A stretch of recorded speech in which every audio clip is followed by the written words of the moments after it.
On today's show, Alex Ovechkin and Martin Fehervary return to the ice.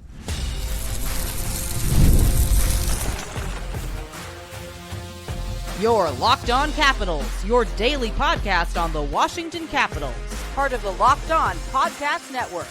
Your team every day.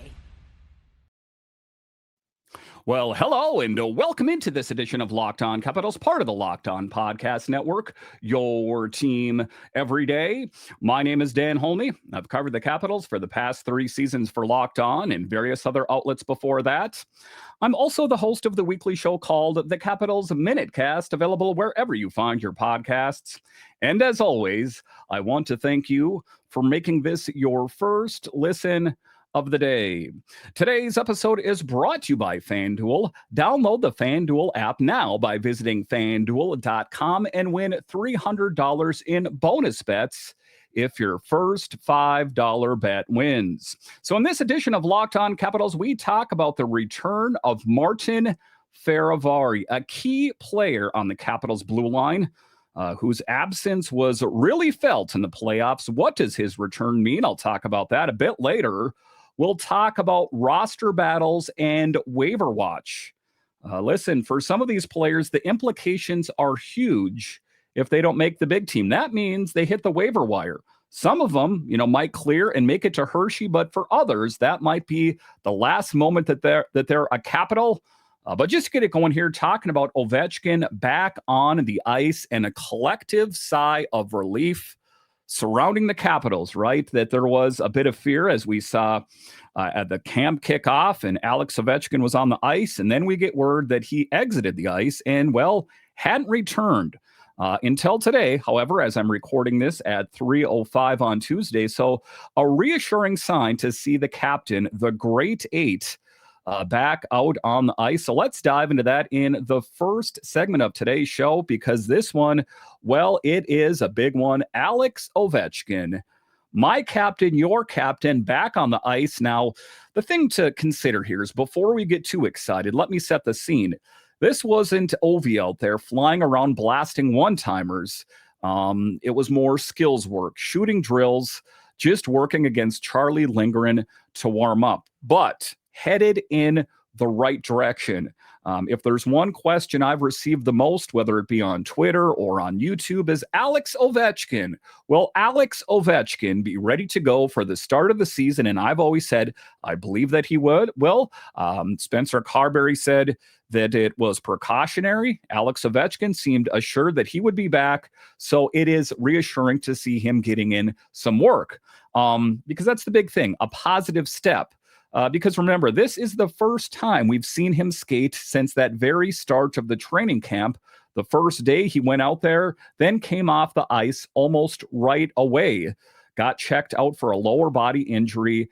And Spencer Carberry, like I said, was a precautionary. Now, since then, he has been day-to-day, 4 straight skates missed. And you start to wonder, right, okay, is something small or something bigger that they're not letting on?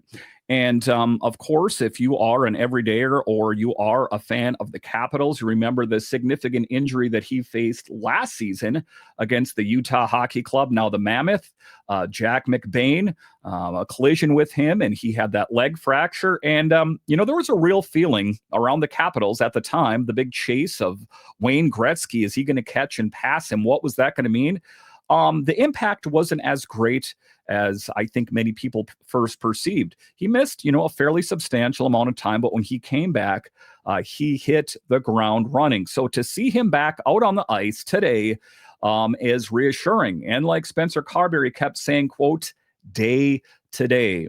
And that's one of the things I like about Spencer Carberry is I feel like he's a pretty straight shooter. I think that sometimes when you deal with professional coaches in whatever sport, that sometimes they're a bit of a politician. They give the answer that maybe you want to hear. So when Spencer Carberry said that he's day to day, I think that you can take that to the bank. But if you don't want to take Spencer Carberry's word, take the man himself. Ovi himself told reporters that last week he wasn't worried.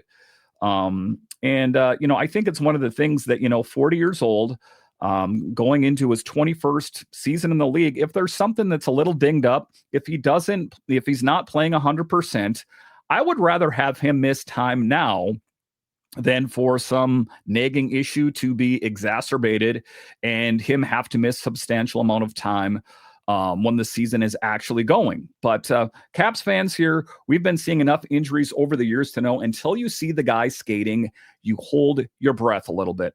And I get that. That is a bit of paranoia, I guess, or concern surrounding Alex Ovechkin, as we know, is heading into the final year under contract. And after that, we don't know. And grand plans. I have grand plans for the Capitals this year. Alex Ovechkin, Spencer Carberry, the players, to do great things. If this is, in fact, his last season, that they can make a deep push. And they will be able to do that easier with Ovi in the lineup. But Tuesday was that moment. Carberry even afterwards said, first step in getting back is getting into practices, unquote. Still plenty of runway in camp. Time for him to get in some practices, maybe a preseason game or two. And I know it's not an apples for apples comparison, more apples and oranges, but you saw that in the preseason for the NFL as well, as some big players, the veterans, didn't get any preseason snaps because, they don't need the ramp up period. And I think that Alex Ovechkin falls into that category. And if he says he doesn't want to play, or it was the trainers, I guess we don't know. That we know that he left the ice, so it stands to reason that something felt off with him, or maybe one of the medical staff noticed something that, it's important to have these guys in. But like I say, for a guy of Alex Ovechkin's caliber, maybe not as important to get in all of those reps. But like I said, just seeing him out on the ice, honestly, I'll take baby steps. I'll take Ovi out there ripping shots on Lindgren. That's a whole lot more better than Ovi sitting in the training room. And, like I said in yesterday's show, that I think that that Alex Ovechkin is in great shape. And before that skate, where he, left the ice early, I think that he was. I think whatever it is now is just a tweaked muscle or something of that nature. I guess I don't know for sure, but just given the fact that they say it's precautionary and day-to-day, not too much to read into it. But first step, and hopefully tomorrow or maybe the next day, we see him in some real drills. Because like I said, what you saw out there today was just getting in some work with Charlie Lindgren, some light work there, and, ramping it up. Like I said, that Alex Ovechkin for many years has been that Russian machine that never breaks. And I have no doubt that he will be this season as well. But we do need Alex Ovechkin 100%, or as close to 100% as we possibly can, to start the 25-26 season, so this team can achieve all the things they're destined to. All right, so coming up here after the break, we'll talk about Martin Fehervary back on the ice. Now, this is a big one, a key piece on the blue line. What's the latest? I'll break it all down straight ahead.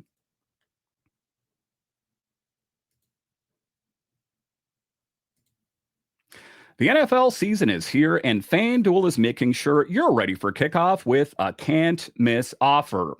Right now, new customers can bet just $5, and if your bet wins, you'll get $300 in bonus bets to use across the app. I love using FanDuel because it fits however you like to play, player props, building a same-game parlay, or even jumping in the live action as it unfolds. It makes every game more exciting, whether you're watching your team or just keeping an eye on your fantasy lineup. So say you're watching NFL on a Sunday. The Commanders are playing the Ravens. You already have vested interest, right? But if you want vested interest in all of the games, open up the FanDuel app, put a little bit of money on the game. All of a sudden, they got that much more exciting. It's quick, easy, and the best way to add a little more energy to Sundays. So are you ready to play? Download the FanDuel app now by visiting FanDuel.com to get started. That's FanDuel.com to place your first $5 bet. All right, welcome back into this edition of Locked On Capitals, part of the Locked On Podcast Network, your team every day. You can find me over on Twitter. It's at DanCaps218. You can find the show on Twitter. It's at Locked On Caps. So in the second segment of the show, we're talking about big returns. In the first segment, I talked about the return of Alex Ovechkin, at least getting in some work, maybe not game ready yet, of course, but getting in some work. But Martin Fehervary, this is huge. And, oftentimes people say, well, they're defenders. You know what? They don't play as big of a role as goal scorers. Quite the contrary. And I've actually heard that, well, why are you talking about defenders? I want to hear about goal scorers. Martin Fehervary's absence was magnified and truly understood in the playoffs last year when they broke the glass in an emergency and pulled out an Alex Alexiev and that wasn't cutting the mustard. So Martin Fehervary back. Let's dive into that in the second segment of today's show because this is an important story as well. Martin Fehervary, the man, is back, and I cannot overstate how big this is for the Capitals. He practiced today, Tuesday or Wednesday, I guess, whenever you're listening to this. First full skate with the group since he tore his meniscus late last season. And you remember that, right? That was quite a moment. And, when you watch Martin Fehervary play, he is an absolute wrecking ball out there. He lays out the hits, maybe not as big, as a Tom Wilson or some of those kind of guys out there, but still a huge dude, not afraid of throwing his weight around, sound defensively, gets big hits, huge. But rewinding time last year, Fehervary's injury was a brutal timing, as we remember, towards the tail end of the season. He'd been putting together the best season of his career, played 81 games, put up 25 points, and did it while being a shutdown guy. Not something that you always see in a shutdown guy. Heavy penalty minutes, playing on the top pair at times with Matt Roy and throwing his body around like we've come to expect. Then he gets hurt. And, one of the things that I talked about on the show last season was at the trade deadline that the Capitals should have done more. All they did was Anthony Beauvillier. They traded for Anthony Beauvillier. Why didn't they do more? And the answer back then was the vibes around the team, man. You don't want to mess up the vibes. Well, what happened was that this defense, this glut of talent that we were told was down in Hershey wasn't the case, and Alex Alexiev was the guy. Turns out he wasn't the guy, so huge. But having him back out on the ice is big. It misses the end of the season, misses the playoffs. First time he's been able to play a full schedule until that untimely injury. And, for a guy that plays such a physical game, such a hard-nosed style, that's tough because it's not plug and play. And, to be clear here, it's not 100% on Alex Alexiev as he did not get in a significant amount of playing time. He did the best with what he could do, right? That, so some of these guys aren't like Irwin, for example, where you take them out of the cryogenic deep freeze and throw them out there and they're just robots, like they didn't miss a second. Not the case, but fast forward 5 months, he's smiling. He told reporters on Tuesday, quote, "I've been back on the ice. It feels really good. Obviously, it's up and down with the knee, but I'm happy to be in regular jersey and make some progress," unquote. And here, as Capitals fans, I think that we are happy that, he's out there and he's in a regular jersey, ready to make an impact out there, that doesn't have the training wheels on, if you will. He is full go and reassuring. And, to be clear here, when I say full go, he says he's about 80 to 90%. He's an NHL player. I don't know if they're ever 100%, but 80 to 90% of Martin Fehervary is better than I'd take with a lot of other guys out there on the blue line. And that's a good number to be at in September, to be honest with you, 80, 90%. And he wants to get into preseason. And Carberry said himself he could play Thursday in Hershey against the Flyers. And that's a big thing for him as well, is to get in some reps. And, in the first segment, I talked about Alex Ovechkin getting in some reps. I think that, Martin Fehervary has missed a decent amount of time, that getting in some reps, just, not getting too crazy, remembering, and I think it's hard for these guys that compete at such a high level that it is just a preseason game. But that's where he's at right now, is that he is next to being full go. Because think about this, though. Carberry already paired him with John Carlson. That's your top pair. That's your group you want playing against other teams. If Fehervary's healthy, this blue line is in a really solid spot. So an encouraging sign for the Capitals, that is for sure. Because like I say, you noticed what his impact meant when he wasn't in the lineup. And, it hasn't been smooth sailing. There was some questions that Chris Patrick talked about, and I'll talk about that in here in a little bit about when he was going to be back. There was some feeling out there that he was going to be full go to start the camp. As it turns out, not the case.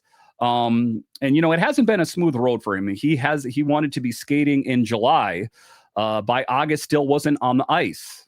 He was dealing with some tough things, pain, inflammation, and for a guy that it brings such a high compete level, frustration.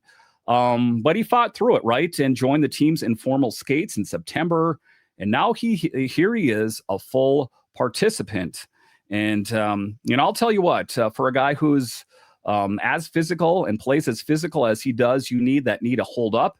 And he admitted it's not the hitting that's the problem right now. It's the skating, the stops, the quick turns, that is ultimately where the pain really shows up. And you think about it, and I've faced some knee injuries in my life, nothing, on par with this, but playing sports in my younger day, that I can at least in part understand what he's talking about, because when your knee is messed up, it's a big deal. And, I think that, hitting is part of his game, but we need him to be a great skater out there as well, because, when you're playing in the National Hockey League, skating is a big deal. So I understand what he's talking about, but like I talked about earlier in the segment, if he is 80 to 90%, that is a good spot, all things considered.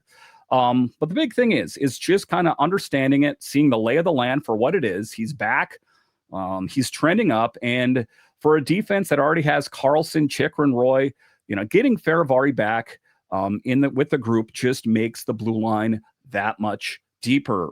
In that mix, as well as you add Declan Chisholm, of course, that we remember in a trade that happened last summer with the Minnesota Wild, and he is going to be that extra defender. So in the event that something does happen, and I'm knocking on wood here that it doesn't happen, that you have a sound option. But don't forget, he just signed that 7-year, $42 million contract this summer. So the Capitals are, as a matter of fact, all in on Martin Fehervary. The Caps believe in him long term, and I honestly think that they're right. And I think that it would have been extremely foolish judgment on their part to say, well, this guy is injured, that we're just going to get rid of him, trade him, whatever the case might be. That they understood that it was a knee injury, that he will recover. And when he's back, he is going to be an absolute game changer for this team. So going into the 25-26 season, we have him at near 100%. I think that the blue line is going to be that much stronger. And if what we saw in the first preseason game is any indicator, this team is going to be one to be reckoned with. Now, I understand a lot of young talent is in there, but as they start cutting players, and it's just the veterans and the guys that are making the roster, you need guys like Fehervary and guys like that. So when it is game one of the regular season of the 25-26 season, the Capitals will be able to hit the ground running. All right, so coming up here after the break, roster battles and waiver watch. The implication is huge for quite a few Capitals players. I'll discuss straight ahead.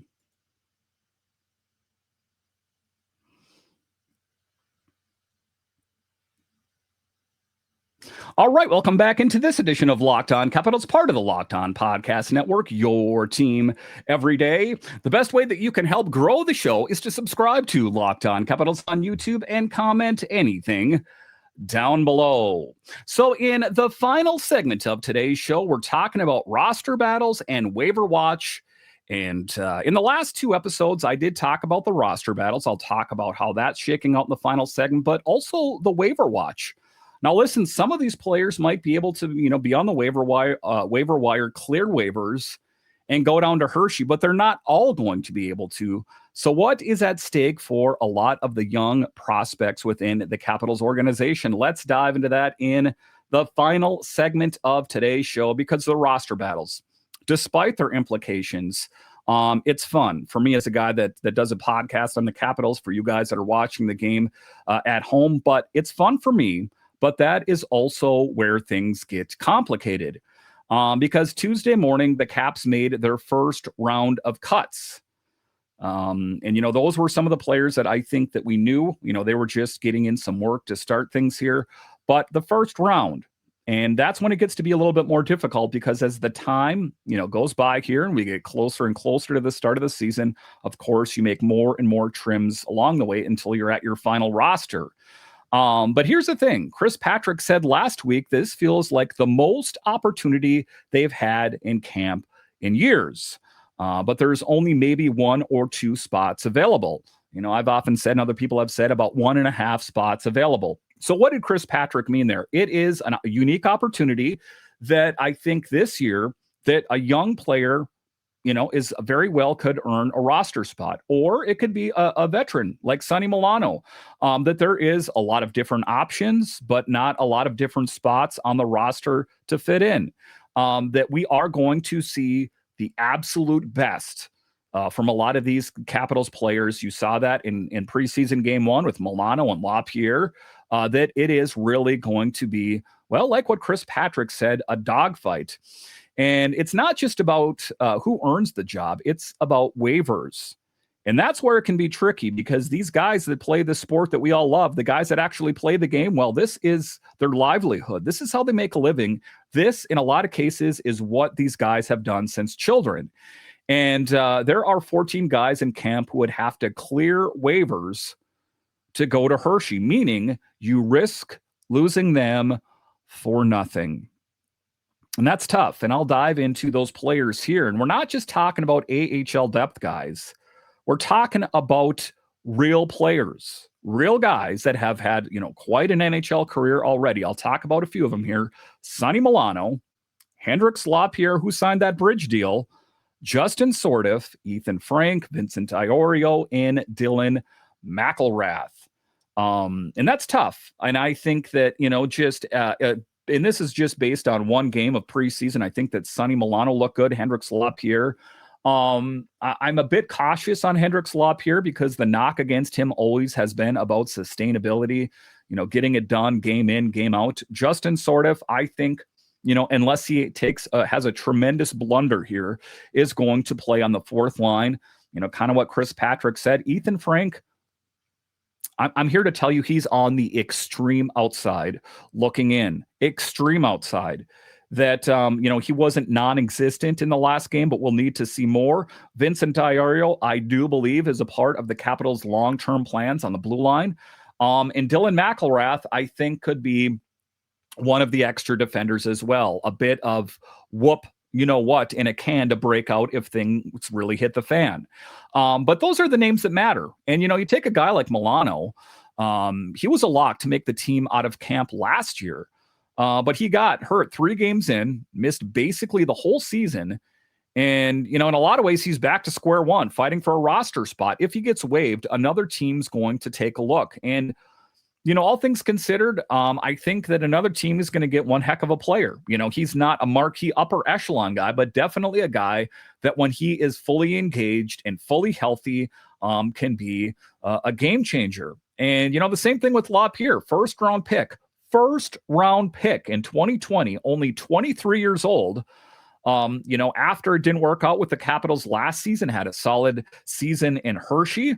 And he's not waiver exempt anymore. That's the tough part. If the Caps try to sneak him down, he's gone. No doubt about it in my mind whatsoever. I think another team around the NHL is going to take a flyer on a first round pick in 2020 at 23 years old? You better believe it.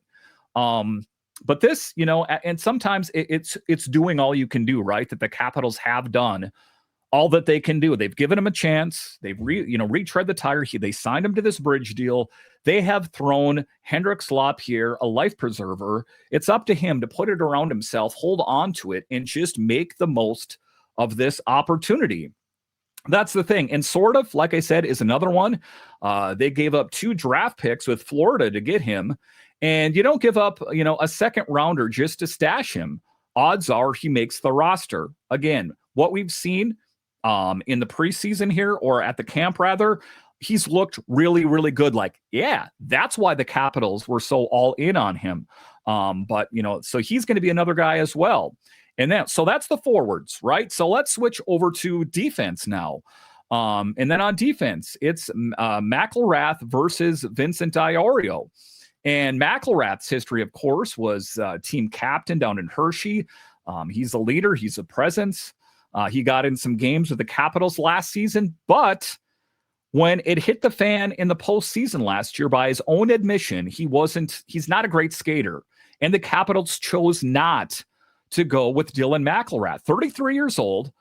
And if it comes down to risking losing him or risking Iorio, the 22-year-old 6'4" right-hand defenseman with upside, you're probably keeping Vincent Iorio. But, it's an interesting thing. It's about understanding value as well. And what I mean when I say this is that with Dylan McElrath, he is the guy, if in the lineup. Now, I know you can't just put him in the lineup for muscle because, he's not going to supplant another guy on the blue line unless they're injured, is that it takes the pressure off Tom Wilson to be the tough guy, is what I'm trying to say. That Dylan McElrath fits that bill of being some muscle. So if you take a look at the schedule and you see, hey, there's, some physical teams on the horizon, that you have a guy like Vincent Iorio, or Dylan McElrath. But if you're asking me, if I had to pick one or the other, Vincent Iorio or Dylan McElrath, just big picture, I'm basing it on age, how well he's performed, those kind of things, I'm going with Vincent Iorio. Nothing against Dylan McElrath, but if it's, taking a test, answer A or B, I am going with Vincent Iorio.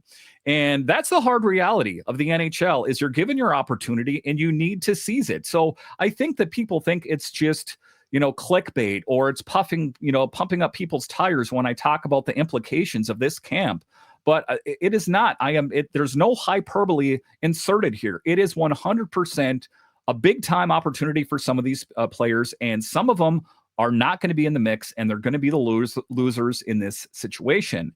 The deadline to finalize the roster is October 7th at 5 p.m. Eastern. So these next couple of weeks, massive for these bubble guys. And, one of the other things to keep in mind, the Caps could make a trade. It doesn't happen often right before the season, but we've seen it before. And one of the things about the Capitals is they did next to nothing. And I'm going to talk about that a little bit later with the Metro Division Roundtable for Locked On hosts. And we're going to talk about, the big additions for the Capitals in the offseason. And what am I going to talk about? I'm going to talk about Sortif and Declan Chisholm. And I'm going to talk about Beauvillier, getting an extension. I'm going to talk about the Capitals drafting. So there's not a lot of additions. So the Capitals going out and making a trade somehow seems to make sense. I know what I've said on the show, and I know what Chris Patrick has said, that they're leaning into the youth. But, if an opportunity presents itself, I think the Capitals will do it. I think that they're fine with the roster as is.